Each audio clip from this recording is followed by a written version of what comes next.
Well, today is day 2 of the cash grant distribution. That is $100,000 cash grant that we all know about.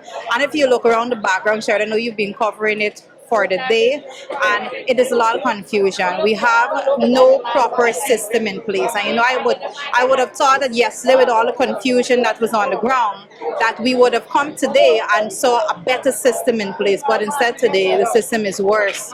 We came yesterday, they were trying to have the senior citizens and persons with disabilities over at the St. John school, which is right next door. Today, when I got in here, I saw senior citizens choked up in lines, persons living with disabilities in lines. It was crazy. I saw a woman with a baby, a young baby, just can't be more than 2 months old, in a line.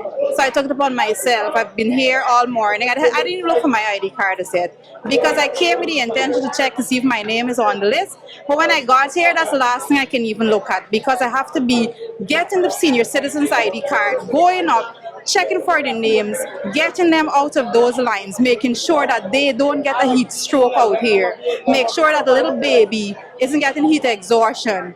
It is craziness on the ground right now.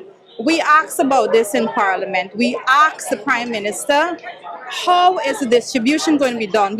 We particularly asked, why can't the public servants receive these monies through their bank accounts? If we had public servants receiving money through bank accounts, a lot of these people wouldn't have been here. Why couldn't the pensioners receive the money the same way they're receiving their pension?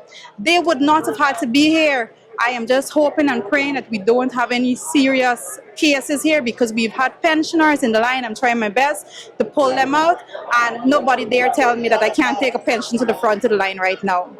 We're trying our best to see how we can get it done. I am trying my best as the MP from Bartica right about now to pull persons out. Senior citizen, person that you can clearly see cannot physically withstand what is going on here, to get them to the front of the line. But it is pure madness. What I can say, and I will not forget these persons, the people that are working in there, it's not their fault. They're not the ones in charge of getting the systems in place. A lot of volunteers are in there doing their best, trying their best to accommodate. But as I said before, when we found out in Parliament that we could not have, there was no system in place, of course, we are seeing it on the ground now. So when we're asking these questions, when Prime Minister Mark Phillips could not answer the question, this is the results of it on the ground here right now. But like I said, let us see how it goes. I'm hoping, I can tell you, the vast majority of these persons here would not get their money in time for Christmas, Boxing Day.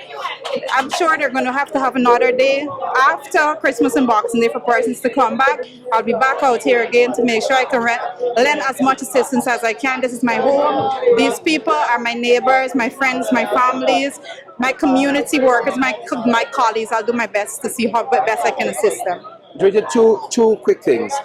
One, I see a lot of checks on the tables here, but yet the lines aren't moving for some strange reasons. A lot of checks here. Well, the problem that we're seeing here, and my guess is as good as anybody else's, but based on what happened yesterday, names were being called out. And what happens, a lot of persons that died one person died 11 years ago, the next one died 4 years ago, their name were called out. I know somebody that's overseas for over a year, their name was called out. My grandmother's, her husband's name was called out. So when they realized that there was a lot of public pressure, persons are so frustrated and exhausted, right?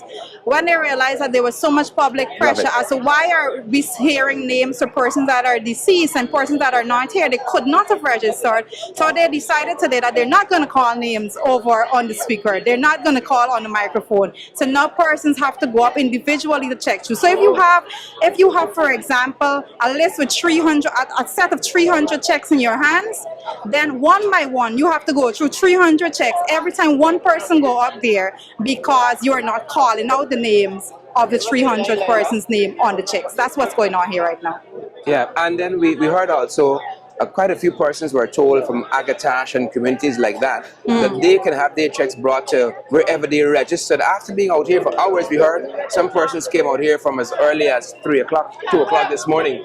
Well, what happened there, Sherrod, is that yesterday they made the announcement that Bartica is what Barticians, persons that registered in Bartica, their checks would be here for them to pick up, these two yesterday and today. But when the names were being called out yesterday, there were several names called out for persons from those riverine areas. So today, the place is packed with persons from the riverine areas because names were called out for them to come over here.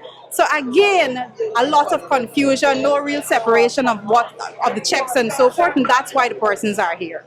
Wow. This looks like it's going to run into day 3, even though I think the Minister of Public Works is credited as saying Bartica is small and this thing going to finish quick. They expected it was going to finish yesterday. Minister of Public Start Works to don't finish. know anything about Bartica. You see, when you don't know systems, particularly when you don't know the people who you leave in charge of systems, it's a big problem. He has no He came here yesterday, I was made to understand, and give one political speech and then move off. That's why they don't want to put things in people's bank accounts, because they want the persons on the ground to force them to listen to their political speeches so that they believe that they're begging them for this $100,000. But like we said before, I've been encouraging persons, come out, get your money, because if you don't collect it, it's not going back into the public coffers. It's going to disappear. This is the people's money, taxpayers' dollars. So everyone here has a right to the money. MP Finance, thank you so much. You're welcome.